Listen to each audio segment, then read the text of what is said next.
In today's news, First Lady condemns attack on MDP activist. Children's Ombudsperson's Office condemns MDP's comments about the President's son. And Foreign Minister departs on an official visit to India.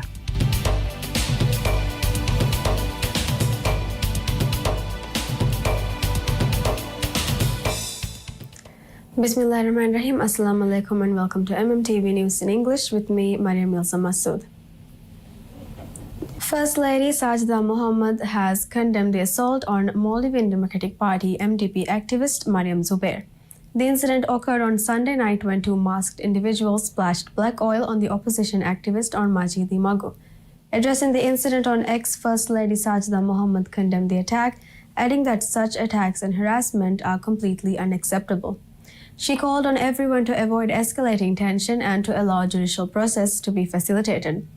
This incident comes amid heightened political friction after the First Lady announced plans to file a civil suit against MDP chairman Fayaz Ismail and activist Mariam Zubair regarding derogatory comments involving the First family during an MDP rally.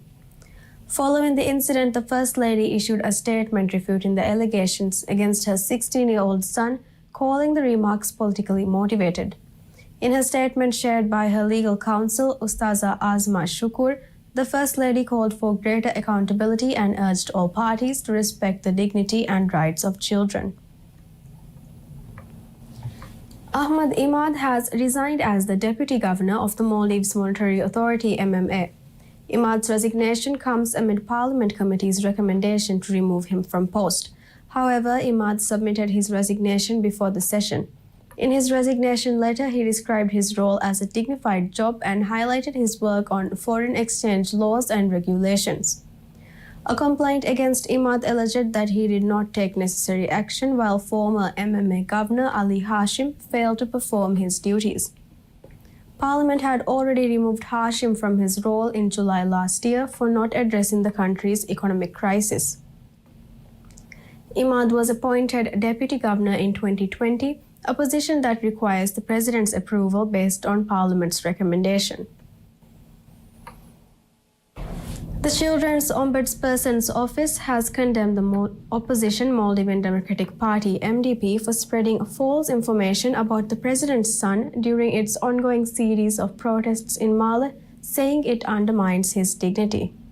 In a statement released on Sunday, the office noted that Article 35 of Chapter 2 of the Constitution establishes that children are entitled to special protection from their family, community members, and the state.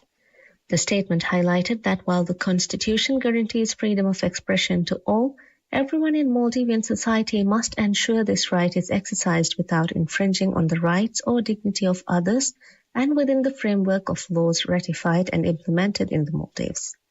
The statement further explained that under the Constitution and the International Convention on the Rights of the Child, the Child Rights Protection Act outlines the rights of children, their responsibilities, and the duties of parents, guardians, family, society, the state, and other parties towards children, as well as principles for ensuring their protection. Under Article 33 of the Constitution, every person has the right to protection of their name and reputation. The office condemned the fact that during a gathering organized by a registered political party in the Maldives, statements that could harm a child's dignity were made, and a registered media outlet in the Maldives broadcast them. The office stated that such actions against children can weaken their self-confidence and cause significant psychological harm. The Children's Ombudsperson's Office appealed to all parties to refrain from actions that could compromise children's dignity and interests, and to uphold all the rights and protections stipulated for children in the Constitution, the Child Rights Protection Act, and the International Convention on the Rights of the Child. The office implored Maldivian society and relevant state authorities to prevent the recurrence of such acts, which violate Article 33 of the Child Rights Protection Act by disregarding children's interests, emphasizing that ensuring children's protection, safety, and care is a collective responsibility. We'll see you soon after a short break.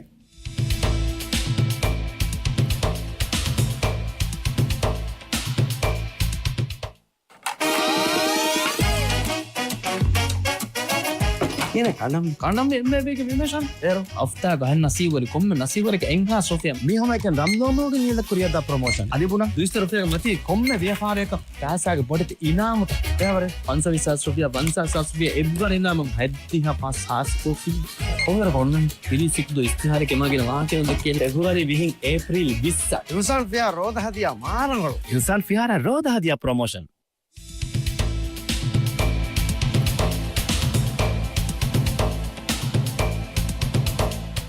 Welcome back to MMTV News in English. Looking into more news, the Minister of Foreign Affairs, Dr. Abdullah Halil, departed for India on Sunday night for a 2-day official visit to attend the Raisiana Dialogue 2025 in New Delhi. The high-profile international conference will take place from March 17 to 19. During his visit, Minister Halil will participate in a panel discussion titled Climate Cataclysm.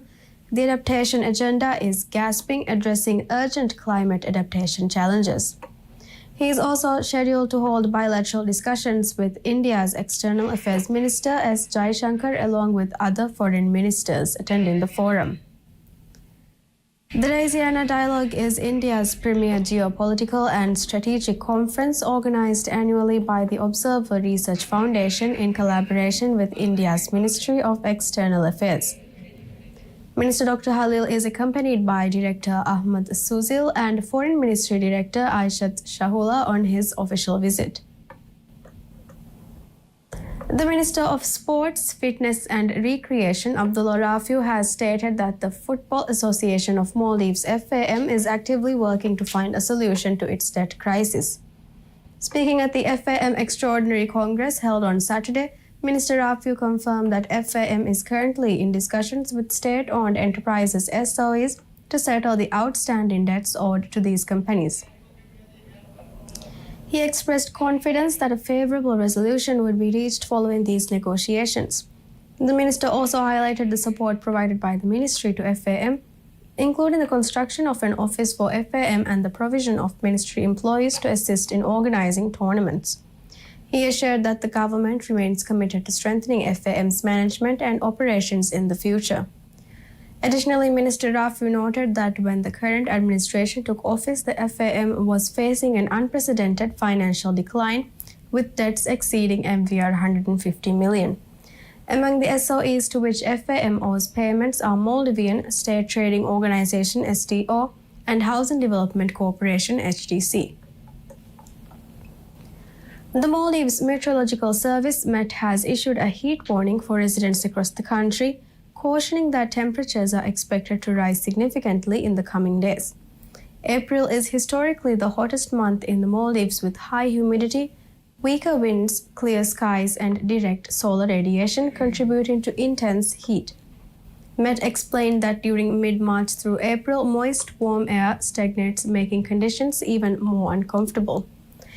As a result, the country is experiencing a high heat index, but the perceived temperature feels higher than the actual air temperature due to the body's reduced ability to cool down through sweating. Consecutive days of extreme heat can lead to heat stress, potentially overwhelming the body's ability to cope. According to Met, the highest temperatures are typically recorded between 1 p.m. and 2 p.m. through cloud cover, and other environmental factors can influence daily variations. Authorities urge the public to take precautions such as staying hydrated, avoiding prolonged exposure to direct sunlight, and limiting outdoor activities during peak hours. That's all the news we have for today. Thank you for watching and have a pleasant day.